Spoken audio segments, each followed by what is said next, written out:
او بھائی آپ نے لوگوں نے جو کچھ کیا مجھے اس سے سروکار نہیں، مجھے اس سے سروکار ہے کہ میرا ملک آپ نے تباہ کر دیا۔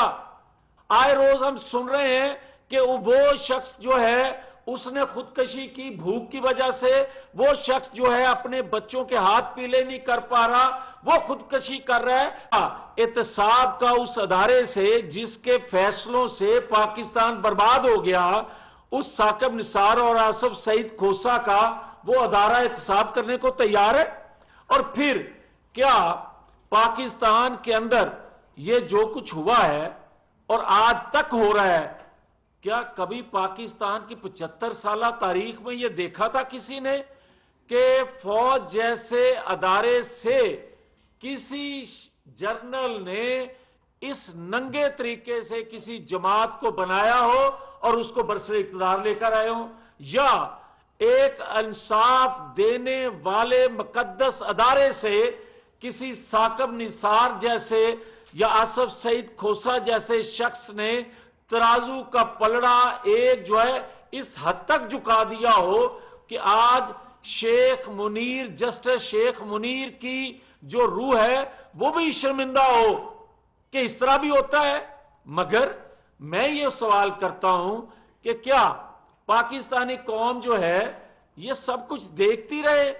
اور کیا آج کا نوجوان یہ سوال نہیں اٹھانا اس کا حق بنتا کہ کیا ریاستی وسائل اور ریاستی قوت سے آپ کسی کو صادق اور امین کا سرٹیفکیٹ دو اور 5 سال بعد وہ کہے، دینے والا سرٹیفکیٹ کہے کہ یہ مکمل صادق اور امین نہیں تھا، تو ملک کو برباد کیوں کیا؟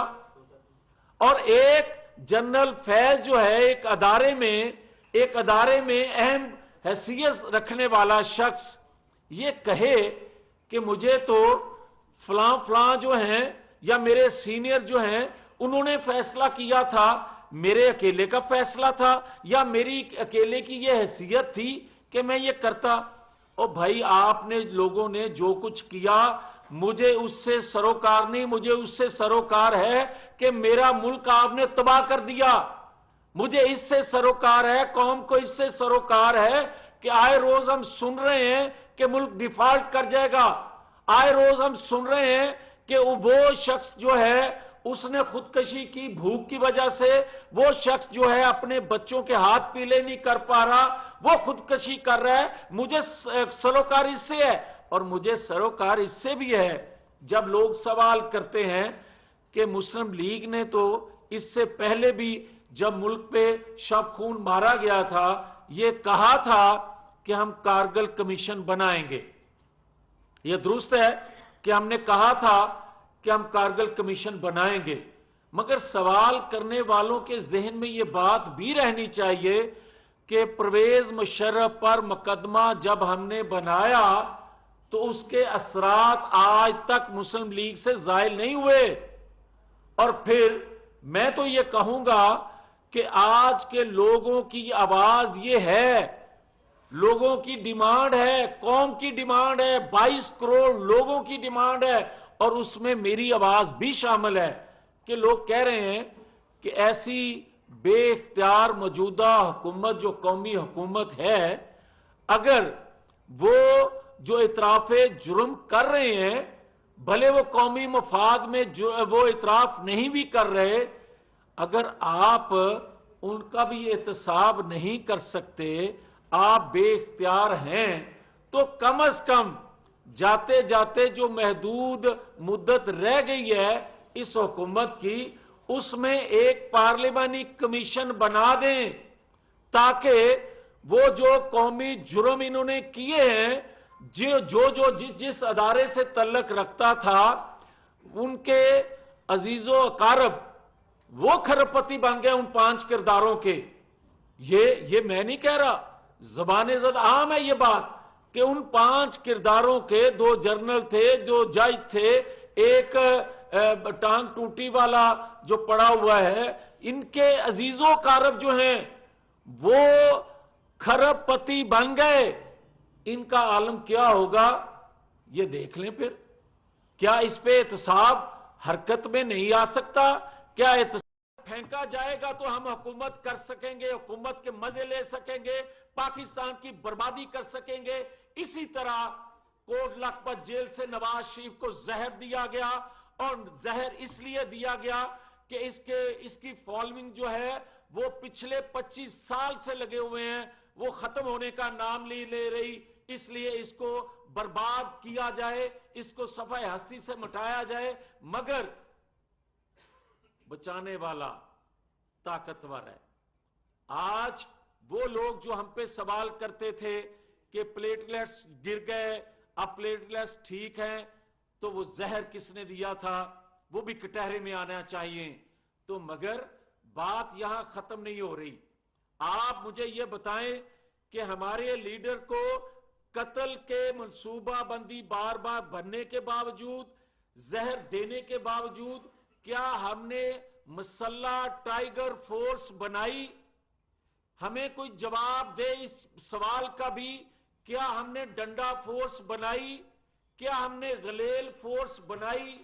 کیا ہم نے کبھی قانون نافذ کرنے والے اداروں یا قانون پر عمل کرنے والے نافذ کرنے والے اداروں کو کبھی مسلح ہو کے ان کا مقابلہ کیا, ان کو روکا گرفتاری سے, ڈنڈوں کا آزادہ نے استعمال روز کیا؟ کیا عدالتوں پر اس طرح چڑھائی کی؟ کیا ہم نے کبھی غلیلوں کا استعمال کیا؟ اور اگر کراچی میں ماضی میں جو تنظیمیں اس طرح کا سلوک کرتی تھیں, کیا ان کے متعلق ریاستی ادارے کیا کہتے تھے اور کیا کچھ کہا گیا؟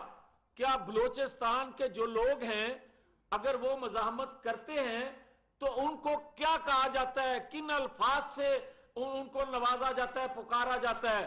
تو پھر ایک پنجاب کے اندر, پاکستان کے اندر ایسی مسلح تنظیم بنا دی گئی اور ان کی سرپرستی کرنے والے آج بھی کر رہے ہیں. تو پھر مجھے یہ بتائیں کہ کیا اس سے زیادہ اگر کوئی مسلح لوگ کٹھے کر لے گا تو اداروں کو ڈکٹیٹ کرے گا, اداروں سے اپنی مرضی کے جو فیصلے لے گا؟ پھر کہاں ہے پاکستان کا آئین, کہاں ہے پاکستان کا قانون؟ اور پھر کہتے ہو کہ آؤ الیکشن لڑیں. پھر مجھے کوئی بتائے کہ کیا کل جو کچھ اس نے کیا اور جو آج بے نقاب ہوا ہے وہ حادثے کے حوالے سے, کیا اس ماحول میں الیکشن میں جانا, وہ سنجیدہ الیکشن میں جانا اس کا بنتا ہے, یا پاکستان میں خون ریزی کا, پاکستان میں انارکی کا, پاکستان میں سول لا فرمانی کا جو اس کا پرانا منصوبہ ہے اس پر وہ عمل کر رہا ہے جو پچھلے 4 سالوں سے بھی کر رہا تھا؟ کیا آج بھی انٹیلیجنس ادارے جو ہیں وہ خاموش رہیں گے؟ کیا انٹیلیجنس اداروں کے علم میں یہ بات نہیں تھی 2 دن پہلے بھی کہ یہ حادثہ ہوا ہے, یہ قتل نہیں ہے؟ کیا ان کے علم میں یہ بات نہیں تھی کہ وزیرآباد میں اصل سازش کیا تھی؟